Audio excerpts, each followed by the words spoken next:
Sa isang liblib na nayon, merong isang aswang na pag-alagala tuwing gabi. Ang pangalan nitong aswang na ito ay si Mekmek. Isang gabi, habang naglalakad yung isang magsasaka, napansin niyang palipad-lipad tong si Mekmek.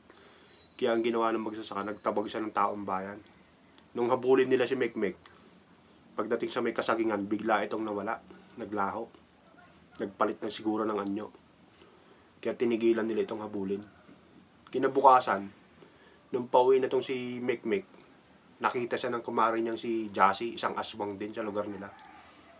Maring Mekmek, nabalitaan ko sa yung nangyari kagabi. Salamat naman kanya at nakaligtas ka. Ano bang ginawa mo? Paano bang nangyari? Kwento mo nga. Ganito kasi yan, Mare. Pagdating sa kasagingan, nung hinabol ako ng mga taong bayan, malapit na nila ako masukol.